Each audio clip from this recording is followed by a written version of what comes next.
Oi, pessoal! Hoje vamos falar sobre o Livro dos Delitos e das Penas, uma obra que transformou o direito penal. Neste vídeo, vamos responder perguntas e destacar os principais conceitos do livro de forma simples e direta. Se você está estudando ou só quer entender melhor o assunto, fica com a gente! A pena de morte pode ser considerada justa ou eficaz dentro de um Estado de direito? Bom, no meu entendimento do livro, a pena de morte não é justa e nem eficaz em um Estado de direito.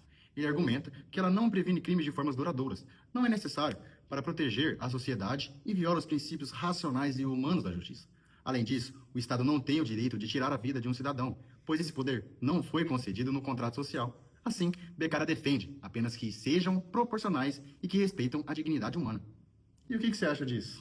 Bom, dentro de um Estado de direito, a pena de morte é questionada por violar o direito à vida e à dignidade humana, pelo risco do erro irreversível, pela eficácia duvidosa na prevenção do crime e pela possibilidade de aplicação seletiva e desigual. Portanto, sob a ética de Beccaria, quanto pelos princípios do Estado de Direito, a pena de morte é amplamente considerada injusta e ineficaz. Beccaria defende que a certeza da punição é mais eficaz que a severidade. Como essa ideia se aplica à realidade do sistema penal brasileiro? No Brasil, a certeza da punição é fraca, devido à má investigação e à lentidão dos processos e impunibilidade, o que reduz o efeito preventivo da pena. Apesar disso, o sistema insiste em penas severas. Como aponta Beccaria, sem a certeza da punição, a severidade perde o sentido. Você acredita que a tortura pode ser justificada como obtenção de prova sob algum aspecto legal ou moral? A tortura nunca pode ser justificada, pois é crime segundo a Constituição e a Lei 9.455, que prevê punições severas. Além disso, provas obtidas por tortura são inválidas e, moralmente, é o ato incompatível com uma sociedade justa. Até que ponto o desejo de vingança social interfere na construção de leis penais mais justas? O autor diz que o desejo de vingança social interfere negativamente na criação de leis penais, pois gera punições motivadas por ódio e emoção, e não pela razão. E como as penas afastam a justiça? Resulta em penas desproporcionais e cruéis. Para ele, a pena deve ter a função preventiva e não ser usada como instrumento de sofrimento ou vingança.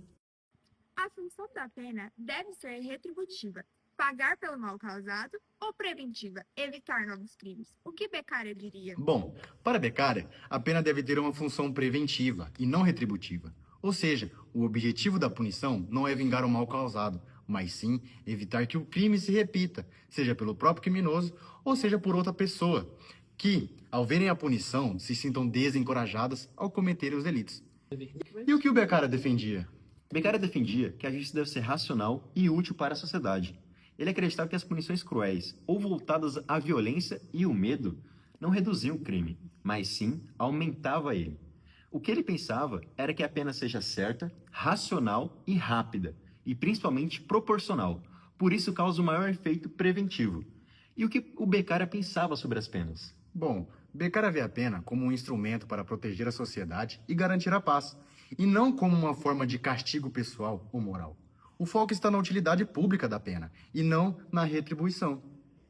Como aplicar hoje a ideia de Beccaria, de que a finalidade das penas deve ser a utilidade social, não a punição e o sofrimento?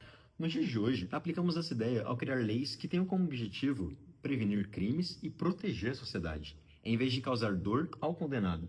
Como podemos usar penas para proteger a nossa sociedade? Usaremos penas proporcionais, claras e justas, promover a ressocialização e buscar a redução da criminalidade, com base na razão, não na crueldade. Como as ideias de Beccaria dialogam com as ideias iluministas e a valorização da razão sobre a tradição. Beccaria defende uma abordagem racional e humanista ao sistema penal, criticando práticas punitivas tradicionais e propondo reformas significativas. Ele enfatiza a importância da razão na análise das leis e do sistema penal. Ele argumenta que as leis devem ser compreensíveis e justas e que a punição deve ser proporcional ao crime. Essa ideia está alinhada com os princípios iluministas que promovem o uso da razão como meio de alcançar a verdade e a justiça. E você acredita que ele está alinhado a essas ideias? Beccaria está super alinhado com o iluminismo, porque ele questiona as punições cruéis e defende um sistema de justiça mais racional e justo. Em vez de seguir tradições antigas como tortura ou pena de morte, ele propõe que as leis sejam claras, proporcionais e sirvam para prevenir o crime, não para se vingar. É a razão sendo colocada acima da tradição, bem do jeitinho que os iluministas defendiam. De que forma Beccaria critica o abuso do poder estatal por meio do sistema penal? Essa crítica ainda é atual? Beccaria criticou os abusos do Estado e defendeu um sistema penal justo, com leis claras, penas proporcionais e julgamento correto. Era contra a tortura e a pena de morte, considerando-as abuso de poder. Suas ideias do século XVIII ainda são relevantes nos dias de hoje.